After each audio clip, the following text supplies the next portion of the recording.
Good afternoon, ladies and gentlemen. I welcome you again to this last chapter of our level 1, which is chapter 11. And before I proceed, let me first humble myself for the word of prayer. Father in heaven, I thank you to have made me to come here to dispatch your time. I request you to release your anointing over my life to be able, Father, to deliver to your children. And whoever is going to listen to this video, may him or her receive total anointing from you, to receive a better explanation and understand everything properly. And let this knowledge not end here, but let them be able to use it in their further academic career in the name of Jesus. Father, thank you, I honor you, I bless your holy name. So this chapter 11 talks about its network. So that is chapter 11. When we talk of a network, I will have seen what a network is. We've said the network is an interconnection of two or more devices, and then with the purpose of sharing resources. So the chapters that we are supposed to look at: introductions, create and grow, keeping the network safe, basic network performance, managing iOS configuration files, integrated routing services. So most of these things we have talked about them. So my speed may be a bit higher, just because I believe that right now you're no longer juniors. You have at least known and you know how to handle these things. These are the objectives we'll be expecting you guys at the end of the day to know them and to put on your fingertips. So create and grow. So when we say create and grow, it means we have to come up with a network. A network, I've said it is a creation, so it is interconnections of two. When we connect two devices, we expect that is a network. Are we together? Yes. And this network continues growing from two devices to more devices that we cannot be able to count. Are you getting that? So a network keeps growing. A network grows depending on the business growth. If the business is growing, then also the network grows. For example, I'll use Bugima University. Previously, for some of you who have been around or who knows the historical background of Bugima University, you see that when Bugima began, it began probably with might be one school. Right now, it has 6 schools. This means that the company is growing. As the company grows, it also leads to the growth of the network.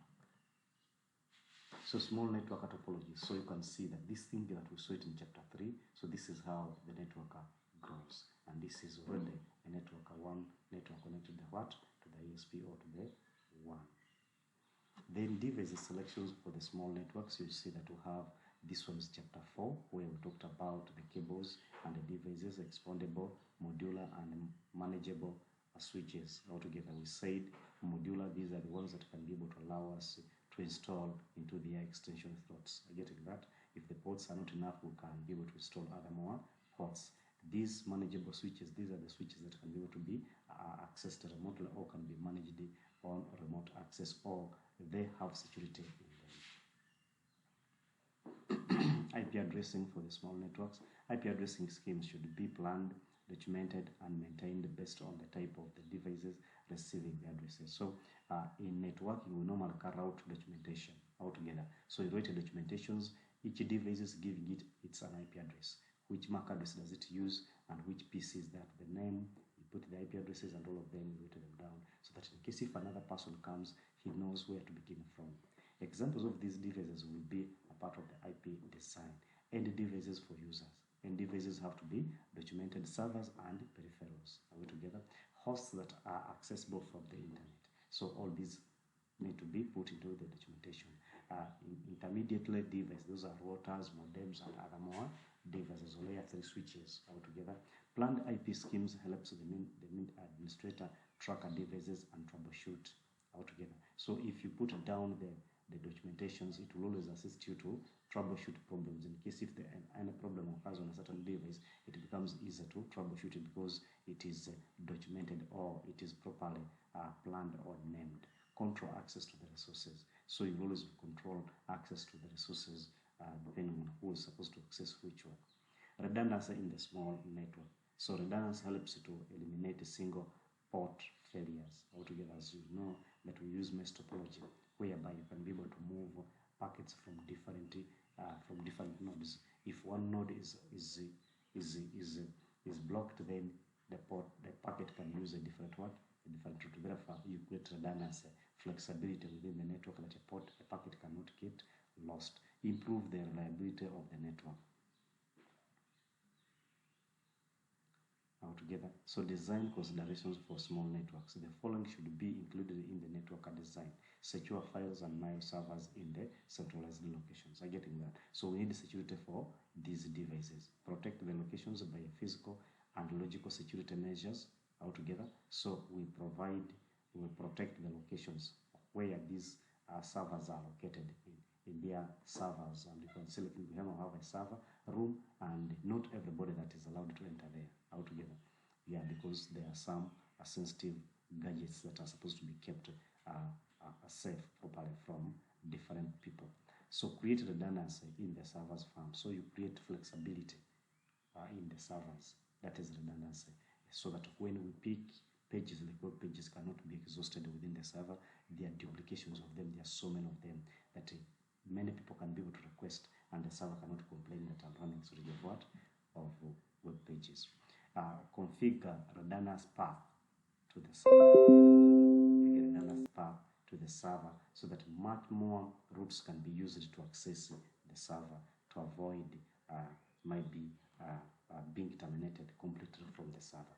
Common application in the small networks. We have a network aware application, the software programs that are used to communicate over the network. Are you getting that? So this is a special software that is used for the servers to allow you to start communicating on the servers. Application layer services, programs that interfaces with the network and prepare the data for the transfer. Getting that? So have common protocols in a small network. Network protocol define processes on either end of the communication session. Types of messages, syntax of the message, meaning of the information field, how the messages are sent, and the expected responses.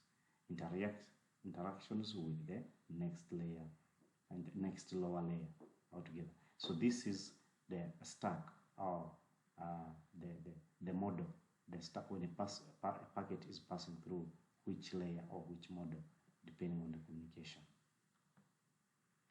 Real-time applications for the small networks. Real-time application requires a planning and dedicated services to ensure priority delivery of voice and video traffics altogether. Remember, voice and video, they need the faster internet. Therefore, they have to receive there and then.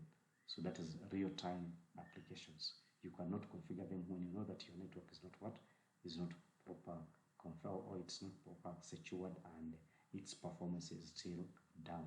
Infrastructure needs to be evaluated to ensure it will support proposed real-time applications.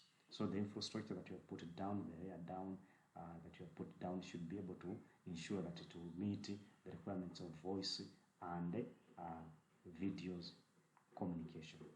Voice over IP is implemented on an organization that still use traditional telephones altogether. So these are the iPhones that we will telephone, voice over IP that will be used to communicate or to pass information from one node to another node, or from one point to another point. IP telephone, the IP phones itself performs voice to IP conversations. So here you converse and be able to communicate or chat with your friend. Real-time video protocols uses the time transport protocol RTP and the real-time transport control protocol. These are the protocols that are used for the real-time video communication. Scaling and small network. Important considerations when growing to a large network. Documentation is required, that is physical and logical topologies. You should draw the architecture, the infrastructure of the network, and again, you look at where each and every device is located, and logically on how those devices are configured, or how the information moves within the network.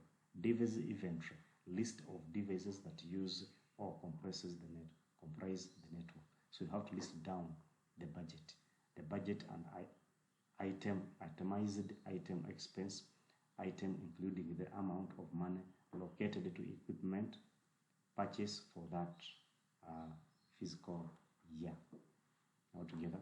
So you have to look at all these things. Traffic analysis, protocols, applications, and services, and their respective traffic requirements should be documented.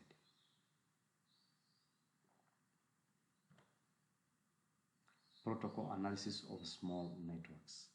So information gathered by the protocol analysis can be used to make decisions on how to manage traffic or more efficiency. So as a network administrator, you need to be making analysis on each and every device on how it is trying to communicate, so that you can use that information to enable you to secure or to manage your network. Involving protocol requirements, the network administrator can obtain IT snapshots of employees' applications utilizations. Snapshots track network utilizations and traffic flows requirements. Snapshots helps information network modifications needed altogether. So you can take snapshots from the most of the employees and do what, so that it can assist you to give you details of either a person or something that will be needed, more especially when you're managing a large company. Keeping the network safe. Threats to the network security. We have a number of categories that affects our networks. 1, information theft, data loss, and manipulations. Information theft, these are the thieves that are the information that can be, which is not secure, and it can be stolen at any single time. Data loss and manipulations. Data can be lost, that's when data is deleted, or when might be the entire hard disk is taken, or maybe the data is manipulated, is changed from the original. Maybe I had the F on my certain grade, then I end up putting myself A. I think that. So that is data manipulation. Identifying the thief and then be able to steal some informations, either using some gadgets. Then disruptions of services. Then this is viruses attacking our data and then be able to manipulate them, or either change their shape, so they can either open or slow down their opening, or slow down the opening of our machines, or any other challenge, as we're going to see. Physical security. 4 classes of physical threats are: hardware threats, physical damages to servers, routers, switches, cabling, plants, and workstation. A person physically can come and steal a server, or can be able to damage a server by maybe crashing the hard disk, or maybe cutting a wire, or a router can also see the same problems, a switch, cabling, plants, and any other challenge. So environmental threats, the temperature extremes, too hot or too cold. Are you getting that? So the temperature must be moderate, not too hot and not too cold, but should be moderate. So, or humidity extremes, too wet or too dry. Is it okay? So all these ones here will be looking at the physical security. Electrical threats, voltage sparks, in surfacing supply voltages. This is when now the power might be too much compared to the capacity of the device, and then it can be able to burn a device. And condition the power, noise, and total power loss. The maintenance threats, poor handling of key electrical components, in bracket electrostatics, discharge, lack of electrical spare parts, poor cabling, and poor labeling. Now, the electrostatic discharge, this is the power that you get, more especially when maybe you're opening up a motherboard, and then after opening, you'll be able to touch your motherboard with your hands. Then you can be able to be electrostatic charged. You can get those electrostatic charge altogether. So you need to put on a special cloth that can assist you to handle that. So we're not supposed to maintain machines when we are using our bare hands. The type of security weaknesses, we have technological configurations and security policies. These are one of the vulnerabilities that actually brings servers and data to be subjected to threats. One of them, when we talk of a vulnerability, we mean the weaknesses that someone can be able to use him or her to receive what he needs, either from a person or from any other organization. So one, we have technology. Which technology are you using? You may be using a weak technology or an older technology. Are you getting that? That means that older technology has loopholes that someone can be able to use and enter and access your organization altogether. But when you have advanced technology, then it means that most of the loopholes that were in the older technology has been closed. Configuration, poor configuration can also lead to some can also lead to insecurity, because it will create some loopholes. For example, someone has configured a network is working, but security is not implemented. There is no monitoring. There is no quality of services. I think that. So most of those facts are not met in configuration. Then that means that the company will be already vulnerable to threats. Security policy. You may find that a campus is set up, but it has no any policy that governs it. Are you getting that? So if a company has no policy that they follow, then that means they will be having so many chances for it to be subjected to threats. Viruses, worms, and Trojan horses.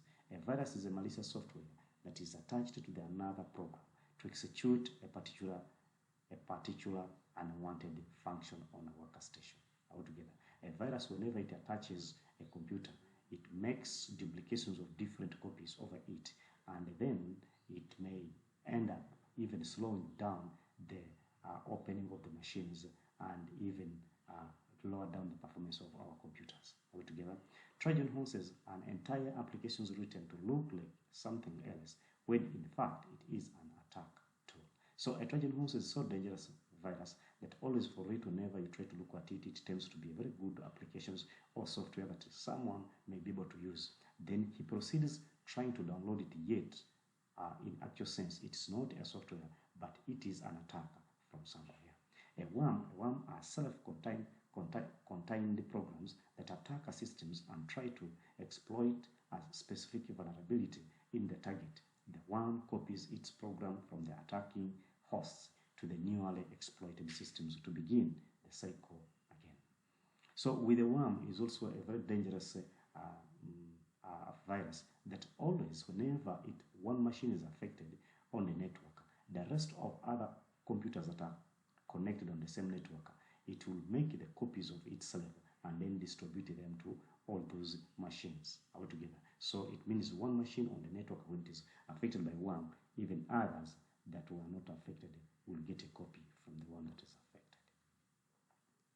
Reconnaissance attack. So we have internet queries, we have ping sweeps, we have port scans, and then we have pocket sniffers. All these are ways on how you can be able to attack a person. So the hacker is here, an attacker is here, and now is trying to attack the servers and track these systems. Are you getting that? All these weaknesses comes from the side of the client altogether. When it's trying to initiate a communication between the server, and then this one here pretends to be this person here, or to be this one here, and you find that this device will be attacked. Access attackers. A person attack, have authentication, then access attack. This is how to use a Bluetooth attack, Trojan horse programs, and packet sniffer. So if you find that a Bluetooth attacker, this is whereby a person continues entering a password in a zero succession, and then you find that the machine opens before it unless the one who has logged in. Access attack, a port, the redirections is the type of protest explanations attacker that uses the compromised host to pass traffic through the firewall that would otherwise be dropped. So now, what we are calling a compromised device. The attacker, when one device like this one is communicating to a server, let me say like this one is communicating to a server. Which server? Let me say this one. You're getting that? Now, when the packet is coming here, and now the hacker will stand somewhere, either here or here.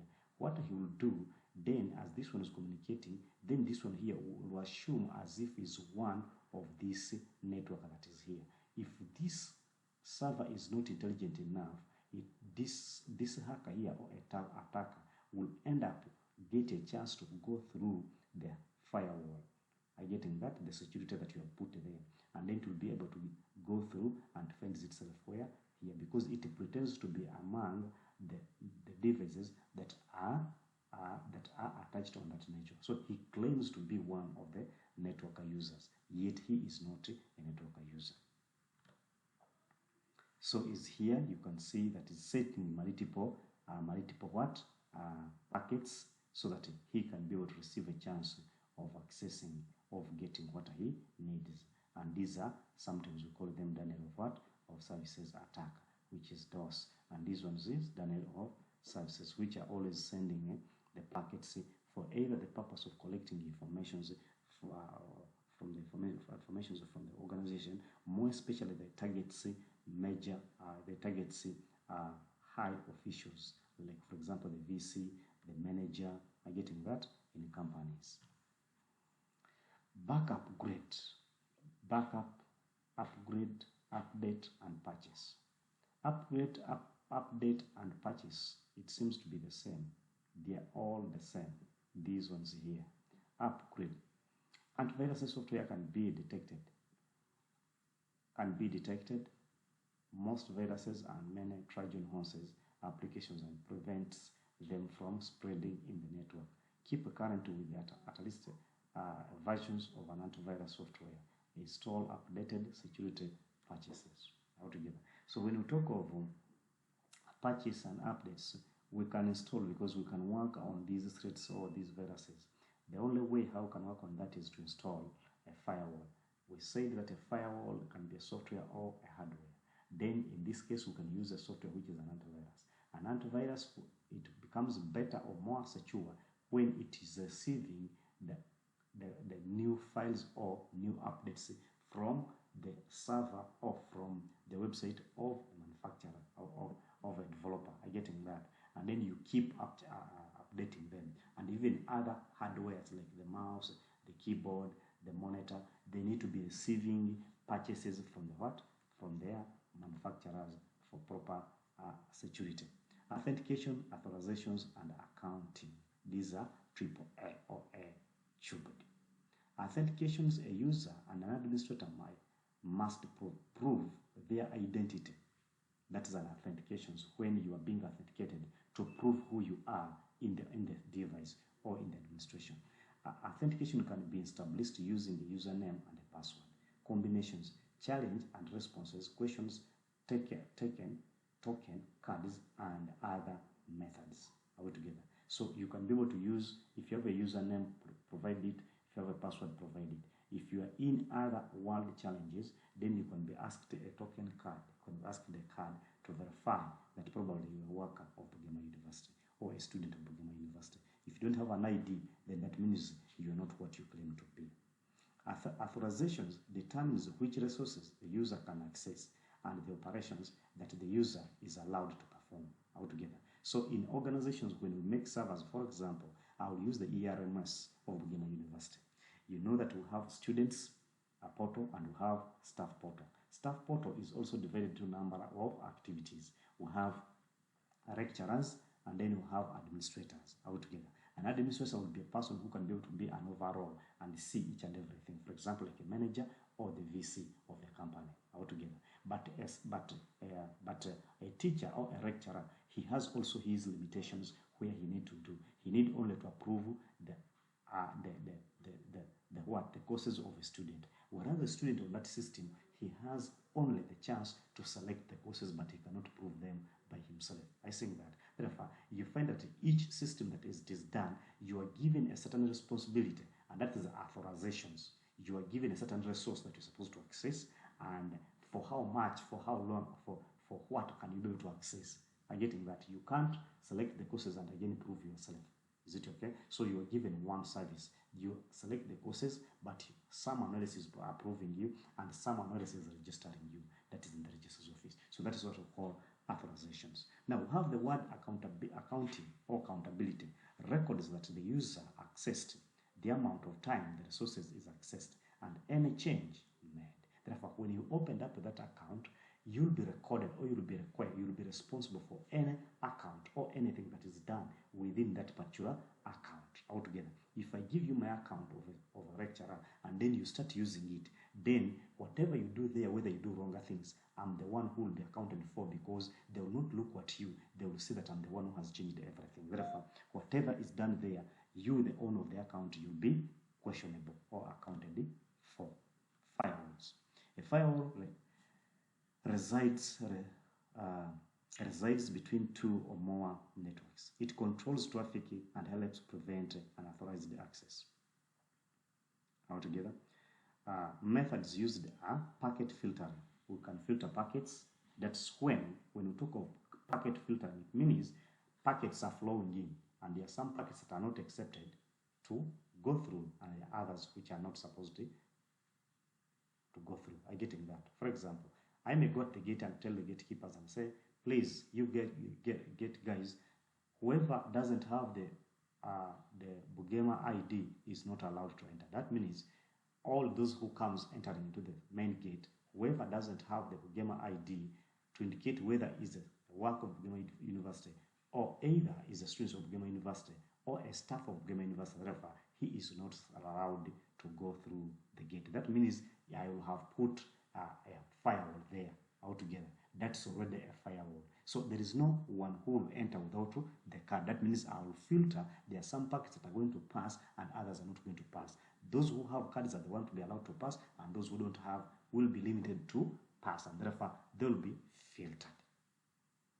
2, application filtering. So you can filter applications. When we talk of applications, we mean simple mail transfer, SMTP protocol, that is now email server, web server, HTTP, file transfer protocol, any other services that someone is receiving online. So it can be blocked altogether. We block those ones there using our port numbers. We can use their port numbers. For example, SMTP is using 25.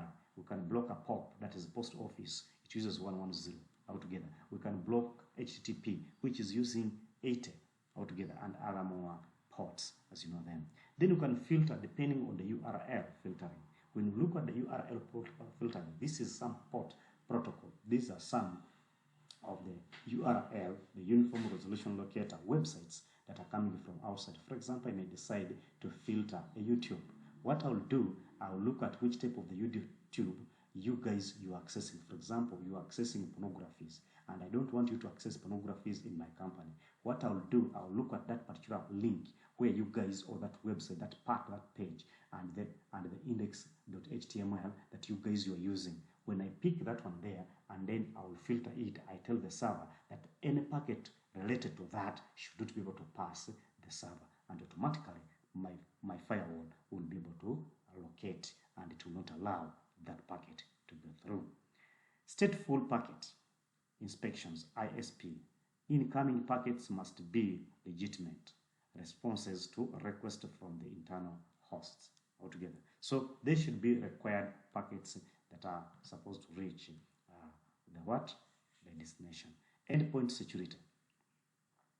Endpoint security is a common endpoint. Laptops, desktops, servers, smartphones, tablets. Employee must follow the company's documented security policies to ensure their devices. Policies often include the use of antivirus software and host intrusion prevention altogether. So all these devices, companies may be having rules or policies that they use in their company. Probably don't bring your what? Your smartphone. I'm getting that, or maybe laptop. Use the company's what? The company's devices only. There are some companies that may not allow you to move with your laptop altogether, depending on their security. So if they have those one on their rules, or they say when you have your laptops, all of you are supposed to have an antivirus on your what? On your device. Therefore, you have to follow the what? The rules. Introduction to securing devices. Part of the networking security is ensuring devices, including end devices and intermediate devices. So end devices have to be secured, and also intermediate devices. When I talk of intermediate devices, we mean routers and layer 3 switches. Access to a system resources should be restricted to only the individuals that are authorized to use these resources. So most resources must only be authorized to those people that are responsible to use it, not anyone to continue using a resource that he or she is not authorized to. Any unnecessary services and applications should be turned off and uninstalled when possible. So if there is any use or any application that is not supposed to be used, then we can turn it off. For example, we have Cisco Discovery Protocol altogether. That protocol is very dangerous because it always establishes the neighbors. That means it can open a loophole of the neighbor, and then an attacker can use the neighbor to access your device. Therefore, the Cisco Discovery, CCD, Cisco Discover, CDC should be what? Closed, or should be closed or turned off, or probably it can be uninstalled unless if it is a software. Update with security patches as they become available. All your softwares and hardwares, in case they detect, in case if there is any detections on their website of their manufacturer, they detect an update, please pick them to safeguard and in case if they are available to receive a secure network or a secure system. Passwords. Weak passwords, weak and stronger passwords. Many of us will normally come up with weak passwords, and some of us will come up with weak passwords altogether. So you find out someone is writing the word secret, and then he writes the word Smith, mother of media name. See that Smith is very simple, any person can think about it. In most cases, whenever we're trying to enter to some people's devices or any other device, we think of their names. We think of the names of their lovers. We think of the names of their grandfathers. We think of the names of different places depending on the love they have to those people altogether. So it becomes easier someone to come up with your password. But we shall need a stronger passwords. So all these ones here, these are weak passwords, and then we are not supposed to use such names like these ones. What we need to do is to look for the stronger passwords, and this is like might be putting characters, numbers, and might be special characters. Look at the first password. It has B67942D39C. It's very hard someone to tell that this is what you use. I'm getting that. Someone cannot tell that you use the small n in the middle of 7 and 4. I think that. Now you can see here there is 12, and then there's an underscore h. No, there is a power h. I think that u and at. So it is very hard someone to realize that these things were used. So these ones becomes stronger passwords that are not easily to be forged or crushed. Basic security practices. Encrypt passwords. Now, this is when we are doing the configuration. This configuration we're going to see it in our packet tracer, which is a simulation software, which we are likely to begin tomorrow, on either tomorrow or on Thursday. But I believe it will be on Thursday altogether. So we shall be beginning this thing. So here I have not too much to do because these ones I'm going to repeat them. So encrypt passwords require minimum length passwords, block a Bluetooth force attack, and use a banner message. Set executable timeout. Are you getting that? So a banner message is a message that is a welcoming message that will always welcome. We talked about it in chapter 2 altogether. So we're going to look at its configuration very soon. So enable SSH. SSH is one of the secured shell, which is a protocol used on accessing a device on a remote access. And this one here is always encrypts the data as it is moving from the source to the destination altogether. So even though it is channelized, that person, the one who has generated, who is not the destination, he will not be able to read the information. When we talk of encryptions or cipher, we mean that the real data is converted into unreadable information that cannot be understood by any person who channelized the information. Basic network performance. Interpreting the ICMP, that's a message reply, we indicates response receipts of an ISMP echo reply messages, indicates the time expired when waiting for the reply. So in communication, there is always a response. How long does it take someone to receive a call? How long does it take someone to respond, or might be to go through, or the call to go through? More especially when you are calling a phone which is off, it takes time for it to respond or to tell you that the device is not on. Why? Because it sends 4 packets, checking, trying to establish the route. So we need to first do these things, and then So the number of times that a response can be done, this is what we are trying to look at here.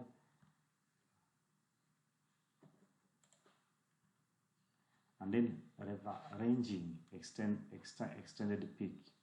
The Cisco OSI offers an extended model of the ping command. So we have these ones. We are going to check all these ones in the Cisco packet tracer simulation. We're going to see them. I don't want to waste a lot of my time on this. The same applies to all of these ones here. Baseline of this trying to ping and do what, we shall see them. And then the network baseline, this is using a graphical user interface. This one here, this one you can do it. So that one. So interpreting the traceat messages. This is when a traceat message traces exactly where the packet has got lost, and then it gives the details of each and every route, however the trace route pass. So a trace route is a traceat is a network tool that will always trace exactly where the information has reached. So common shows commands reversed. So the status of all these various processes and functions of the router can be displayed using the show command. So these are the commands that we are going to show to see all of us. Show the running config, show what, and I will give a proper explanation as we are in the real practical trying it in a packet tracer simulation. So viewing the router's settings with the show versions. So all these ones we can try to still do this, because all these ones will still show them. The Cisco OSI version, system bootstrap, system OSI, we saw it in chapter 2. If you can remember, chapter 2 we saw the CPU and then RAM, the number and types of the physical interfaces, amount of VRAM. We talked about the flash, we talked about RAM. Are we together? We talked about the RAM, we talked about all those things, and then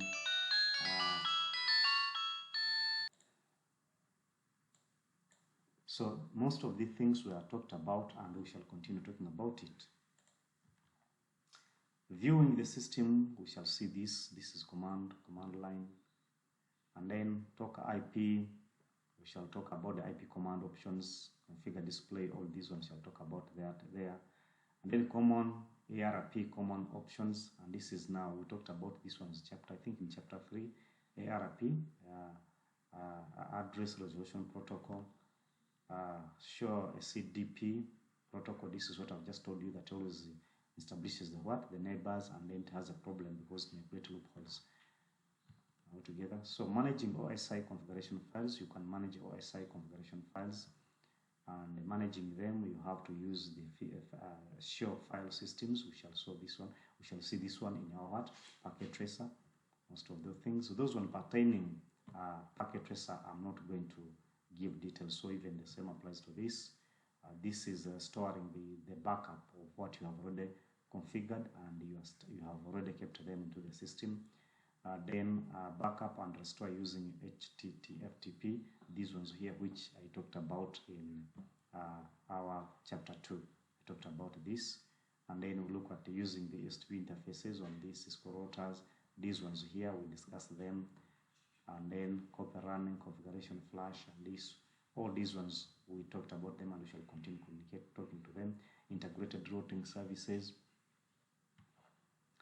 This is a device that will always be used on wireless network, which will assist us to be able to connect devices wirelessly or either wired. Wirelessly we mean having no physical devices, cable connecting a device and an access point. So we use this, and we call it Cisco Integrated Service Router. So cooperates a switch router and wireless access point, provides routing, switching, and wireless connectivity. Links wireless routers.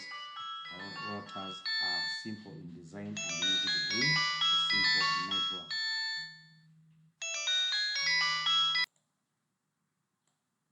So this one will always be used for access server switch to, which are going to use it practically. And okay, I think I can stop here, and then the rest we shall be able to continue.